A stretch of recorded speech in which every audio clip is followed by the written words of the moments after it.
بتعدي على كل واحد فينا صراعات في حياته، ساعات بيدخلها بمزاجه وساعات غصب عنه. المهم إن هو في الآخر بيلاقي نفسه جواها. يعني كده كده هيعدي عليك صراع خفي مثلا زي صراعك مع عصفورة المدير في الشغل، أو صراع مباشر زي صراع قلبك وعقلك لما بيتخانقوا وتتمنى في الآخر إن معدتك هي اللي تتدخل وتكسب الصراع في الآخر. أو صراعات مش مقصودة وبتحاول تخرج منها بأقل خسائر، زي لما تقول لمراتك أو خطيبتك مالك، فتقولك يعني أنت مش عارف. هنا أنت بتدخل صراع، لو أنت مش عارف يبقى مش مهتم وهيتنكد عليك، ولو قلت لها إنك عارف هتقولك يعني واخد بالك من اللي أنت عملته وما حاولتش إنك تصلحه، فهتنكد عليك برضه. فخلي بالك من الصراع ده وما تحاولش تدخله أصلا، علشان كده كده أنت هتطلع منه مضروب. المهم خلينا في الفيلم النهاردة لأنه بيتكلم عن الصراعات شوية. فيلم أولد، إنتاج 2021 للمخرج إم نايت شيميلان. اللي قلت لكم عليه قبل كده، الراجل ده بيحيرني ومدخلني في صراع أحبه ولا أكرهه، علشان بيعمل أفلام حلوة وأفلام قلشة كتير. حتى الفيلم ده فيه اختلاف عليه، ويمكن ناس كتير شايفاه مش حلو وكان ممكن يبقى أحسن من كده، ده لأن حبكته ورسالته حلوين قوي.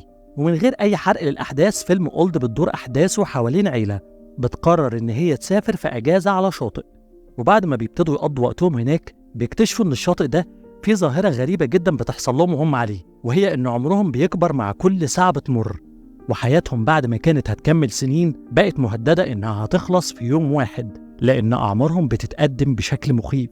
السيناريو كتبوا إم نايت شيميلان وبيير ليفي وفريدريك بيترز. والصراحة هم حطوا قصة وحبكة مشوقة جدا، وفكرة إن يكون في مكان العمر بيتقدم بالناس اللي موجودة فيه وبيكبروا في السن مع الوقت، دي فكرة حلوة وجديدة. والفيلن في الفيلم ده أو عنصر الشر ده أقوى فيلن ممكن تشوفه في حياتك، لأن الشرير في الفيلم ده هو الوقت اللي بيمر على أبطال الفيلم ويخليهم يكبروا في السن. شرير غريب ومختلف، وسر قوته إن هم مش هيقدروا يواجهوه، ودي من أهم عناصر القوة في كتابة الشر، إن الشرير بيكون صعب على الأبطال مواجهته. وهنا المواجهة مش صعبة وبس، دي مستحيلة أصلا. كل دي عناصر خلت الفيلم ده ممكن يبقى فيلم مميز جدا، فكرة جديدة وعنصر شر قوي وحبكة كلها غموض وتشويق. وده خلى الفيلم اترشح في 2022 لجائزة بيست ثريلر فيلم من أكاديمي أوف ساينس فيكشن فانتسي أند هورر فيلمز، أكاديمية أفلام الخيال العلمي والرعب والفانتازيا. ويمكن شوية المشاكل اللي في السيناريو والإخراج خلت الفيلم ده ما أخدش الجائزة. بس هنا طبعا في سؤال وجودي بيتقال دلوقتي، أنا ليه جايب الفيلم ده مع إن في مشاكل في السيناريو والإخراج؟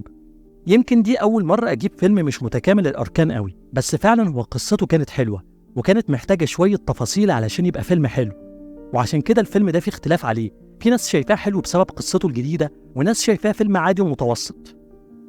ويمكن القصة بتاعته ليها ربط كبير بالواقع رغم إنها خيالية، لأن القصة بتبين إزاي الأشخاص بيتغيروا لما سنهم بيكبر.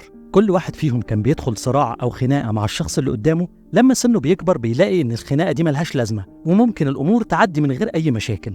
يعني في شخصيتين في الفيلم كانوا متخانقين، بس لما سنهم كبر على الجزيرة أفكارهم اتغيرت، وشخصية منهم بقت شايفة إن هي عاوزة تصالح التانية ونسيت كل الخلافات.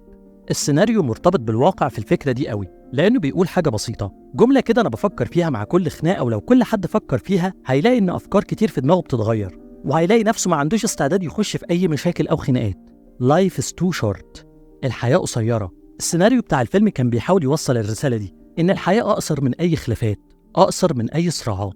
كل واحد بيدخل في مشكلة مع حد لازم يفكر هو هيستفيد إيه، غير إنه ممكن يخسر اللي قدامه أو يخصمه كام يوم. وكل واحد محتاج يسأل نفسه، لو خسرت اللي قدامي بس أنا اللي كسبت الصراع، هل ده هيبقى كفاية؟ الحياة أقصر من إنك تضيعها في صراعات. مفيش أي حاجة مستاهلة إنك تخسر حد علشان تكسبها. مفيش مكسب لو اتخانقت مع حد بتحبه، عمرك ما هتكسب ولا هو كمان هيكسب، انتوا الاتنين خسرانين في الآخر. مفيش أي صراع بين اتنين صحاب أو بيحبوا بعض بيطلع منه طرف كسبان، الاتنين بيخسروا. حتى اللي بيفتكر نفسه كسبان هو بيكون خسر اللي بيحبه. في المشاكل ما تدورش إنك تكسب وتبان انت الصح، لأنك ممكن تخسر حب اللي قدامك.